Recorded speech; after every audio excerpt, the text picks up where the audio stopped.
Hi, my name is Frank Hu, and I'm going to be talking about this Leetcode problem designing a hash map. And so this is Leetcode problem 706. And the idea is to design a hash map without using any built-in hash table libraries. Because if you did that, it would make the problem kind of not trivial because you would just be utilizing built-in libraries. And so the whole point is basically to demonstrate your understanding of a hash map. And so there's two different ways you can implement a hash map. You can utilize open addressing, or you can utilize separate chaining. And so basically, the idea would be, so first of all, you would initialize the object with an empty map. And so you would initialize an array of empty buckets. And if you used open addressing, you would fill a bucket with a value. And if you try to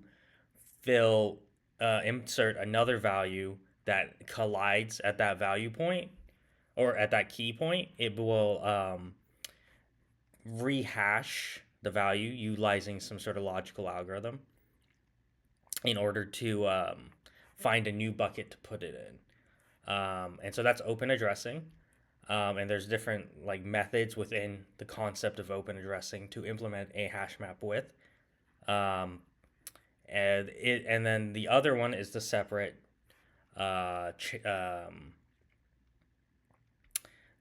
separate chaining with some sort of data structure. And so Java for a long time utilized trees, and they actually only recently changed to linked lists a few years ago. And yeah, so the idea behind a hash map separate chaining is for each bucket, instead of only having a single value in that bucket, you would have a data structure that would be either a tree or a linked list. But basically, the idea is that you have some sort of data structure where you can find the value utilizing the key value pair. Um, and so, yeah, so that's basically the idea behind a hash map. And here I've implemented a hash map using separate chaining. Um, and because it's a fairly straightforward implementation, I think. And so if you're implementing separate chaining, you have to first start bottom up with the data structures. So how are you going to store the values in the bucket? So what kind of data structure are you going to use in the bucket? Here, I've implemented a linked list with an extra operation called insert or overwrite. And so this is important because it will help simplify the hash map implementation. Because in the event of we are inserting a key value pair that is the exact same value and key within that bucket. And so basically, we're trying to update a value using a key value pair. We want to override it. And so that, and if we're trying to insert the value, so basically, this key value pair does not exist, or this key doesn't exist within the linked list in that bucket, that means that we're trying to add to it. And so by merging these two operations into a single method, we're able to simplify the hash map code, and you'll see that later on. But so yeah, let's just talk really quickly about this node. So yeah, we're just going to go ahead and say in a linked list, the node will have a key and a value, and then it has to have a reference to the next value, or a reference to the next node, which has another key value pair. And so by defining this node, we're able to start building a linked list, right? So using the linked list, we'll implement uh, we'll create this data structure for the buckets using linked lists and the linked lists are using nodes. And so we're initializing here a head and a length. And so this is a basic implementation of a linked list with an additional insert overwrite method. So when we're like going through the list using find or delete, um, uh,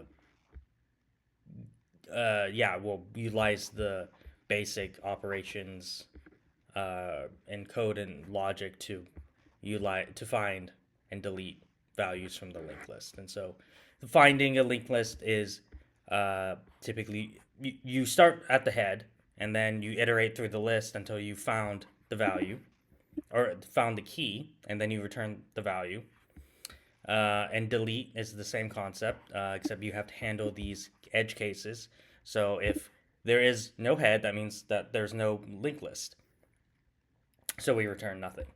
And if the next value of head is none, and the head key is equal to the key, that means there's only one item in the linked list. So we have to handle this idea separately. So basically, there's so no list, one item in the list, and then more than one item in the list. And if there's more than one item in the list, basically we need to have a reference for the previous node and the current node in order to rewire the previous node to the next node, because we're removing this node, because right now it's pointing this node, the previous node is pointing to the current node, and we have to be able to rewire it to the node after the current node. And so instead of pointing here at the current node, we're rewiring it to the next node after the current node. And so that's why we need that reference. And so, yeah, that's a basic implementation of a linked list utilizing a node that has a key and a value pair with an additional operation of insert or overwrite. And so now that we have this linked list with these basic operations, we can start defining the hash map. And so the way we define a hash map here, this implementation doesn't handle if we've reached capacity, but generally the idea for reaching capacity is you would double the capacity, and then you would rehash the things. You would rehash all the keys from the previous hash map in the new hash map with a doubling with the double size of capacity. And then the hash is usually related to the capacity, but not necessarily. But in some way, typically, there's a relationship between the capacity and the way it's hashed. And so you would rehash everything and create the new hash map. And so, yeah, so that's what this capacity value is. And so when you initialize it, we're initializing an array of none or null, depending on your language, to the size of the capacity. So essentially this is an array of 100,000 empty spaces. And then we have this hash function. And so the hash function is one of the key parts of a hash map. It's essentially, we're given a key, and we want to utilize this key to generate a hash. And this hash is the key for the hash map. And so the way we hash our key here, we're using an ampersand. So we're ANDing. We're doing a bit operation on the key with the capacity -1. And it's very similar to the concept of a modulo. Basically, we want to utilize the capacity and the key in order to modify it, or in order to convert the key into a index in the array. And that's what we're doing here. Yep. So, And then once we've created this hash function, then we can start putting stuff in the hash map or getting stuff from the hash map. And so when we're putting stuff in the hash map, first thing we always have to do is get the hash key, because in order to pull anything or find the spot for anything in the hash map, we need the hash key. So yeah, we get the hash key. Great. So and then we check in our array, is there anything in this bucket yet? If there's nothing in the bucket, then we have to first initialize the linked list. And then if we've once we've implemented or initialized the linked list, then we want to insert or overwrite. And so this is where the insert or overwrite code comes in handy. So instead of having to like check, oh, does this value exist in there or does this value not exist in there? By merging this operation of insert and overwrite, we're able to just do all this code, logic, and all this work at the same time.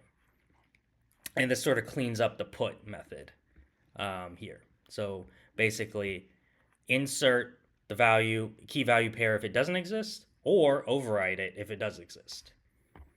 And we're done with the put method.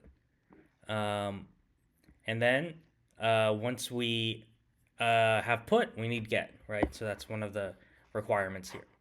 Get. So first we start with the hash key, and then we check if the hash key exists within the array.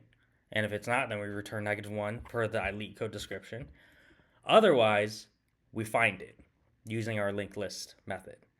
And so you'll see that a lot of the heavy lifting is done from the underlying data structure. And basically, the linked list